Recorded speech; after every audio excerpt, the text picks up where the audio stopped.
I'm not cold, so leave me alone. I won't hand this child over to a bad person like you. On the evening of a day when a severe cold wave was reported on the news, I was hurrying home. Then, on the way, I happened to see my niece, but something about her seemed off. For some reason, she wasn't wearing a jacket and was holding it in her arms. When I took a closer look at what she was holding, I couldn't believe it was a baby. Moreover, both my niece and the baby seemed to be thin and their clothes were dirty. Where are you going with a baby in this cold? I couldn't overlook my niece trembling, so I offered to let her rest at my house for a while. Then, as soon as she saw me, she yelled at me as if she was biting back. Shut up! Who would go to your house? I have a bad relationship with my sister, and her daughter, my niece, also dislikes me. Nevertheless, I was taken aback by her strong rejection. But under this cold sky, leaving them alone felt dangerous for both my niece and the baby. I tried to invite my niece to my house with as gentle a tone and smile as I could, but she steadfastly refused. Mommy said never to trust you, you no good. My niece wouldn't take my hand and wouldn't listen to anything I said, continuing to resist with her staggering body. What should I do? How can I help them? While I was trying to persuade my niece, suddenly, a car stopped right next to us. To my surprise, the person who got out of the car was my husband. Well, it can't be helped. I'll have to take you with us, by force. With that, my husband swiftly picked up my niece and the baby, and in no time, carried them into the car. Hurry up and get in, he urged, and as I hurriedly got into the passenger seat, he started the car somewhat roughly. I protested his forceful actions as if he was kidnapping, but my husband drove on without saying anything. Upon arriving at the destination, I was left speechless. My name is Kelly. I was born and raised in an ordinary family, married to a man, a 29-year-old housewife. I have a sister who is 2 years older than me. I don't remember having a particularly bad relationship with my sister when we were kids. We would fight occasionally but also played together, just like any other normal sisters. But as we grew up and after she got married, my sister changed. The man she married was what you'd call wealthy. He drove fancy cars, wore high-end watches, and dressed in stylish suits. Perhaps influenced by his worldview, my sister's spending became extravagant after marriage. She started to adorn herself in luxurious clothing and accessories, and even for daily groceries, she frequented upscale supermarkets. Not only that, but she began to look down on me and our parents, calling us shabby. Moreover, my sister and her husband lived in the next town over from where my husband and I resided, and she wouldn't miss a moment to boast about her home, which frankly, was pretty tiresome. How sad that you can only afford to live in an apartment.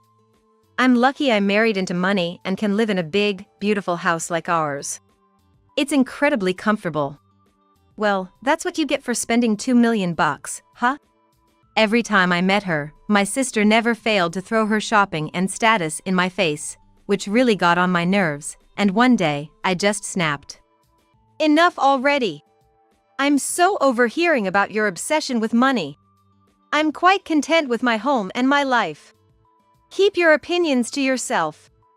I was boiling with anger, nearly at the point of attacking her when I shouted, but she just laughed it off, snorted, and said, "Oh, so you are jealous after all. How pitiful. Poor people's jealousy is really an ugly sight." Her nonchalant, contemptuous attitude toward me was clear, and I started to deeply despise her in my heart. Since then, her jabs only escalated. Even when we would incidentally meet at family gatherings, my sister would maliciously put me and my husband down. Is that really all your husband makes? That's nothing. I guess he must be a worthless old contractor, huh? Because of that, you have to work part-time jobs too? Poor you. By the way, I heard your wedding was really average, wasn't it? Mostly, just a room full of family members. And if you compare it, oh dear. My own wedding was exquisite, huh? We had a grand event for 100 people, a stunning gown, a breathtaking venue, and the food was first-rate. If only you could have hitched your ride on a gold mine like me, huh? My greedy sister even tried to snatch away my necklace at one point. The piece, a singular high-end item I owned, was a beloved gift from my husband on my birthday. Yet, it seemed she simply couldn't stand that I, a poor woman, had such a nice thing. How dare a poor girl like you carry a big fashion brand name? It doesn't suit you at all, to be honest. Actually, it's kind of depressing how that lovely necklace is wasted on you. It would look way better on me, so you might as well give it up. Thankfully, the necklace wasn't actually taken from me, but she managed to snap its chain, and I was left quietly weeping for the love that was particularly marred by this act of sadism. Consequently, from then on, I did everything to outright ignore my sister at any turn, for any lingers of comfort had been eradicated with her presence. To avoid my sister meant also distancing from her family. However, my brother-in-law has always been a business frontist, frequently traveling for work and sparing us no help in our little heartbreaks. Rarely speaking and less spoken to, my time with him is charades of trivial comments and tongue bites. Despite his stoic hard shell, I regretfully fell party to reading him as well in the wretched limelight of my very opulent girl sister. Additionally, Susan, my sister's 9-year-old daughter, seems to have inherited a certain distaste for us as well, dripping the sweet family ordeal with typical fashion disdain. I don't think I've done anything to make my niece dislike me, but every time we meet, she glares at me and hardly responds when I talk to her. We've grown distant from my sister's family, so it's not like there's a particular problem, but it does feel a bit lonely being treated so coldly by my niece too. Because of this, I've managed to cut ties with my sister and her family, but I often hear about my sister's activities through a neighbor who works with me part-time. I heard my sister recently gave birth to her second child. And amidst the busy life of parenting, she seems to be happily splurging on her favorite brands. Then, on a day that seemed just like any other peaceful day without any interaction with my sister, I encountered an unexpected incident. It was in the dead of winter, when a severe cold wave was making the news. Thinking I needed to finish shopping before the snow started, I headed to the nearby supermarket. It was extremely cold, as the news had warned, so I was walking quickly with my scarf covering up to my nose. Then, on the way, I happened to see my niece. Before she noticed me, I thought I should quickly leave. But then, I noticed something odd about her.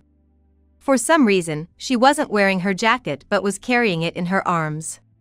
When I took a closer look at what she was holding, to my surprise, it was a baby. Moreover, both my niece and the baby seemed to be thin and their clothes were dirty.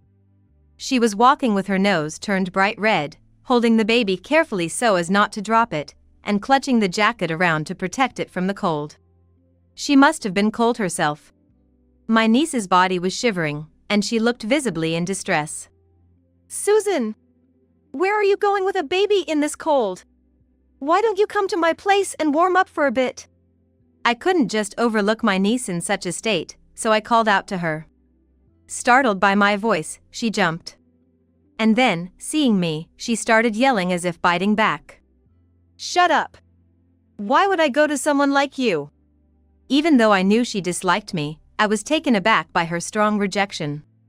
But under this cold sky, leaving them alone seemed dangerous for both my niece and the baby. "But you must be cold without a jacket, right? Come on, warm up at my place just for a bit.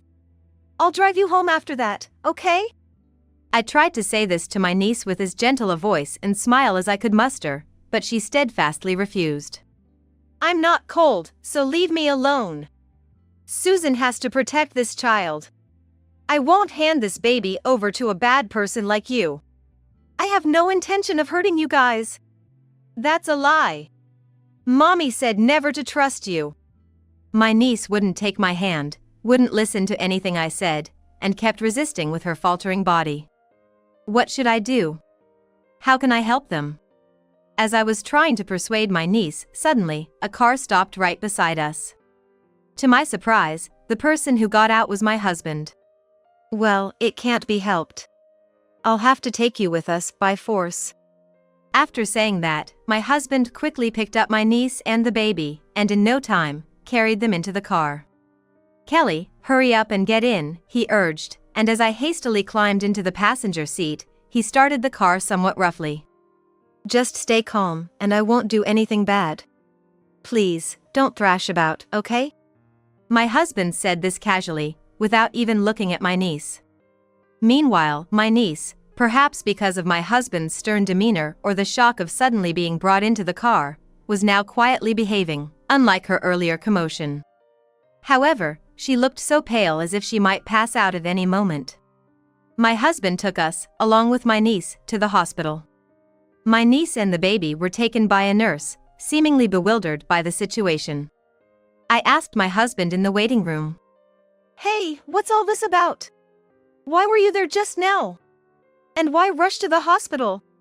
I asked, slightly protesting his forceful actions that seemed almost like a kidnapping, and he gave me a wry smile in response. It was pure coincidence that I was there. Just happened to pass by on my way back from work. I was curious about what you and Susan were arguing about, but more than that, I noticed Susan and the baby's faces were very pale. I just thought I had to get them to a warm place right away.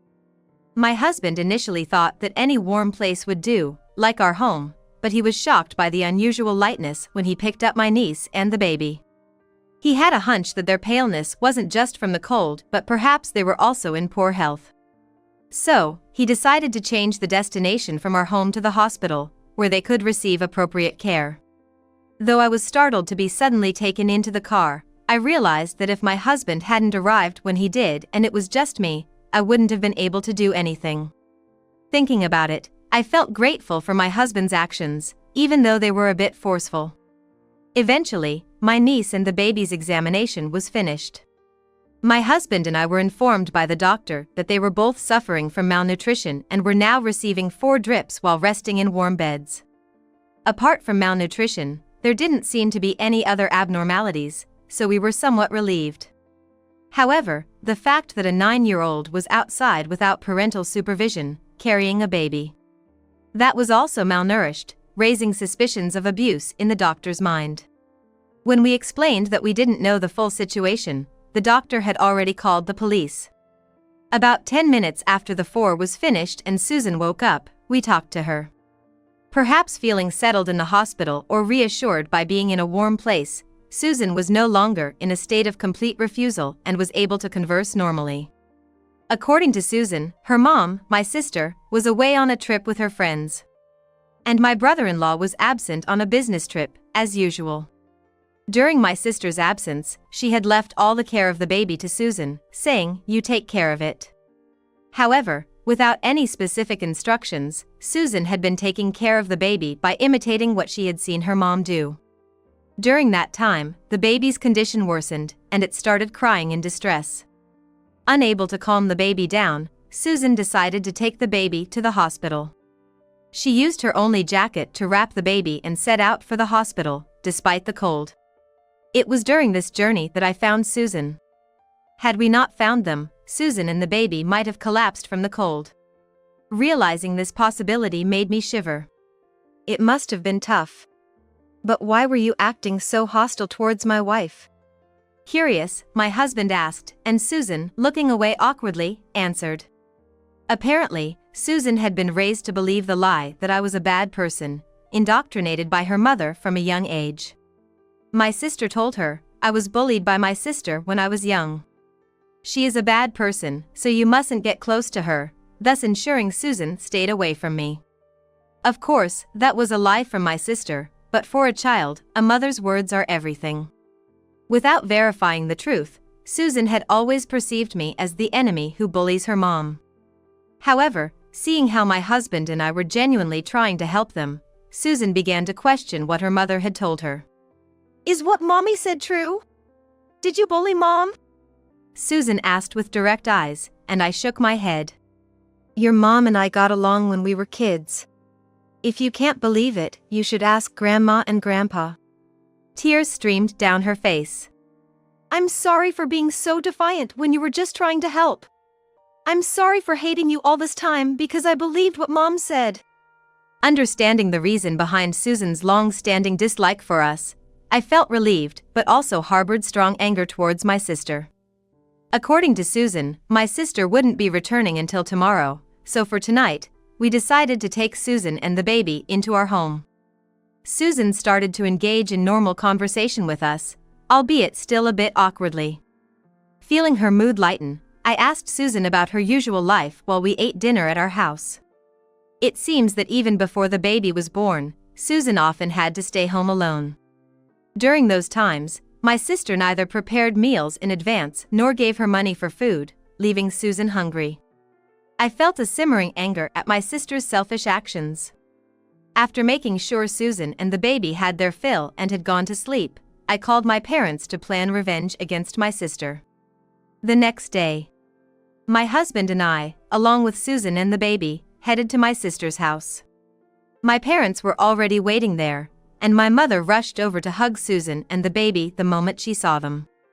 Susan, you must have been through so much, you did well.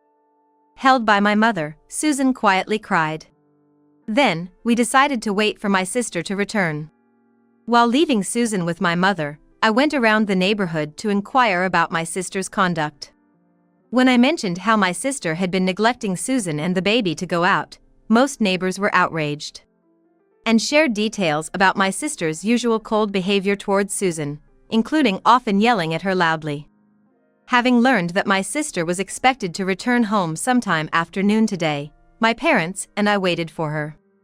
I had called my sister's cell phone to inform her that we had taken Susan in for the night and were waiting at her house, but as expected, my sister did not respond. So, without regard for my sister, my parents and I awaited her return in front of her house. Eventually, my sister returned with a few of her friends. Huh? Why are you here?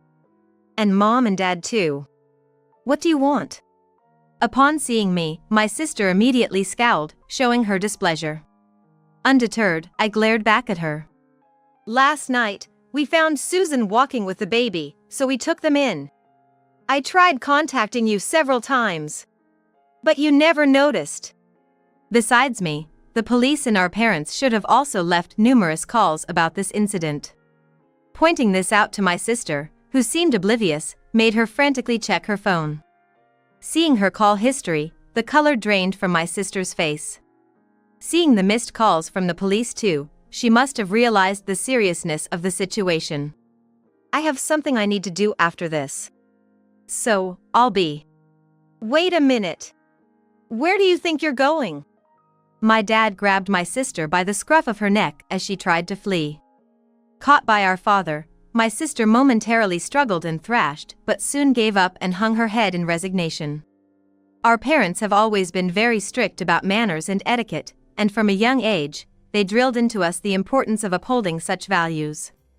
I'm grateful to our parents for instilling in us the right manners and postures, but my sister never took kindly to these so-called callous way of things, always found a way to escape from my parents' form of upbringings, and, it seemed, disliked them for it. This wasn't lost on our parents, especially Dad, whose behavior appeared to have been markedly more severe towards her. Maybe that's why, even as an adult, my sister still harbored an unease or discomfort around our father. When my return was met with a row, and especially when my sister attempted to escape only to be detained by our father, her friends there buzzed with unease. In front of them, our parents did not hold back, they vehemently reproached her over her recent misdeeds, and in their time, the mistreatment of her children. How could you even think about leaving a 9-year-old and an infant alone to go on a vacation? Even if Susan is reliable, she's still a child. Tasking her with the absolute care of an infant is inexcusable. Call yourself a mother. And this isn't a one-off thing. You've been making Susan stay at home by herself frequently, and on top of not preparing any meals for her. Do you even have any sense of being a parent? Your husband might be out on work, but that makes it even more so your duty to care for the home and the kids, right? With my sister's past attitude being aired out, her friends looked bewildered. Wait, didn't you say you left your daughters with your family? But the highly aghast presence of our infuriated parents, along with my mournful, burdened expression and Susan, discreetly eyeballing from behind us, painted the bitter picture that what my parents were reprimanding was, in fact, the sardonic truth. Now, the whole entourage seemed to glance at my sister with eyes filled with scorns. As if she couldn't bear the pressure of the situation, my sister continued making excuses, shaking and pale. No, that's not it. I was told my husband would be at home yesterday. Lies. So, how do you plan to explain everything up to now? Well, during this time, the local constabulary approached us. We're from the police station. There were allegations of the kids, your daughters, potentially facing neglect last night. We'd like to discuss this a bit further if you don't mind. Hang on. Before we knew it, my sister, unable to amount to any form of fortification, was escorted away to the police station. At the facility, my sister was interrogated. As this was her first administrative disquisition of such kind, she was let off with a grave censure but was, ultimately, released. Stepping forward as her claimant was my brother-in-law. It seems he was contacted by my parents the night before, making hustles to hurry back from his business trip. As my family and I were caring for the children back at my sister's and my home, my irate brother-in-law and my chagrined, mishandled sister made their disgruntled entrance by the evening. Upon seeing her father, Susan rushed to him with great joy and hugged him. Daddy! Welcome back! Susan, I'm back. I'm sorry for making you feel lonely, he said, hugging her tightly as if making up for lost time. After putting Susan and the baby to bed, my husband and I, along with our parents and my sister and her husband, had a serious discussion. When my brother-in-law demanded my sister to explain everything, she looked down with a pale face and made an excuse. I was just trying to get a change of scenery because of parental burnout. Even so, you seem to be always shopping for high-end bags. It's become quite the talk around the neighborhood, hasn't it? What? There's no way my sister could be suffering from mental exhaustion due to parenting. Convinced she was lying, I brought up information I had heard from my coworkers. I didn't hold back, recounting not only this incident but also other times my sister had acted irresponsibly while her husband was away. Hearing this, my brother-in-law became furious. You were doing all this while I was gone. To prove my point, a quick search around the house revealed a hoard of high-end items hidden in my sister's exclusive closet. So, what Kelly is saying is true, huh? Confronted with the proof, my sister reluctantly nodded in admission. She confessed to lying to her husband about their children wanting to take expensive classes and receiving a lot of money for it. Moreover, she admitted to often neglecting the children's care, not just when she was out but also when she was home. I'm disappointed in you. You always said you were handling the housework and the kids properly. Let's get a divorce. Her husband declared, having lost all patience with her. With no excuses left for her misconduct, my sister quietly accepted the divorce. Despite everything, she couldn't let go of her pride in their luxurious home, begging, "Just let me have the house." Her husband, having no interest in the house, agreed to leave it to her in exchange for a reduction in other forms of property division. However, the story of her misdeeds spread among the neighbors and friends, tarnishing her reputation as the woman who mistreated her children and was abandoned by her husband. No one was willing to help her. She was shunned when shopping and faced rejection when attempting to find part-time work in the neighborhood, leaving her completely isolated. Eventually, my sister became unable to step out of her house and fell into a mental illness. Unable to manage her life anymore, she sought help from our parents, but since they had disowned her at the time of her divorce, they refused to get involved and turned her away. Now, abandoned by everyone, she lives miserably in what once was a mansion she bragged about, now turned into a house full of clutter. On the other hand, my brother-in-law had been trying to change his work style for the sake of the family. He had submitted a request to transfer to a department without business trips to increase the time spent with his family, and it looks like his request will soon be granted.